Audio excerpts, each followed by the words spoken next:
ও মা, এত জেদ কেন করছো বলো দেখি? একটু জল অন্তত মুখে দাও।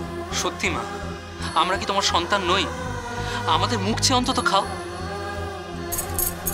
আমি তো তোমার অপরাধী গো মা, আমি ওনাকে যেতে দিয়েছিল। তাহলে এভাবে তুমি নিজেকে কেন কষ্ট দিচ্ছ? যা শাস্তি দেওয়ার আমায় দাও না, আমি মাথা পেতে নেব। তোমার দুটো পায়ে পড়ি। তোর একটাই শাস্তি, যেভাবে হোক, যেখান থেকে হোক, আমার আমাকে ফিরিয়ে নিয়ে।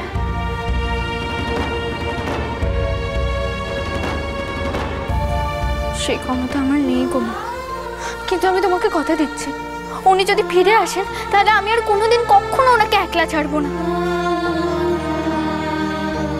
দেখো গো দেখো, কাকে নিয়ে এসেছি।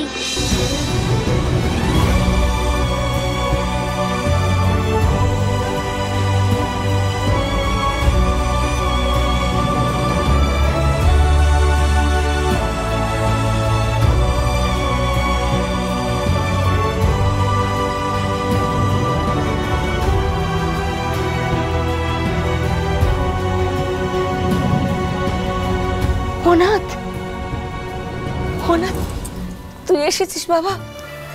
আমি জানতাম তুই ঠিক ফিরে আসবি। হ্যাঁ মা, আমি এসেছি। মাঝালি ভাই, তাহলে সত্যি তো সুবুদ্ধি হয়েছে। যাই, আমি বাবা মশাইকে খবরটা দিয়ে আসি। আমি জানতাম রাধাপদবাবু আমাদের এত বড় অকল্যাণ করবেন না। তুই ঠিক ফিরে আসবি আমাদের মন্দা মায়ের কাছে, তারপর তোরা দুজনে সুখে শান্তিতে সংসার করবি। আমি ঠিক জানতাম।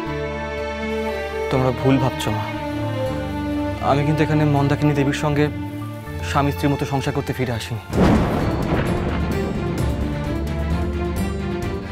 ওমা, সে কি কথা? তা হ্যাঁ বাবা অনাথ, তোর মনের বিশেষ কথাটা একটু খুলে বল না আমাদের।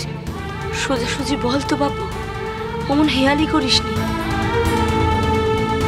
দেখো মা, আমি এখানে ফিরে এসেছি বটে, কিন্তু আমার কতগুলো শর্ত আছে, আর সেই শর্তগুলো যদি তোমরা না মানো তাহলে আমি আবার নিজের পথ নিজেই বেছে নেব। বল না বাবা, বল, শুনি তো আগে। প্রথমত, আমার কলকাতা যাওয়া নিয়ে তোমরা কেউ বাধা দেবে না। আমার যখন ইচ্ছা হবে আমি যাব, আবার ফিরেও আসবো। দ্বিতীয়ত, বাবা মশাই যখন তখন তার ইচ্ছে অনিচ্ছেগুলো আমার উপরে চাপিয়ে দেবেন না। আমারও ইচ্ছে অনিচ্ছে আছে, আর তোমাদের প্রত্যেককে সেগুলোকে যথেষ্ট মর্যাদা দিতে হবে। আর তৃতীয়ত, আমি মন্দাকিনী দেবীর সঙ্গে একই ঘরে থাকতে পারবো না।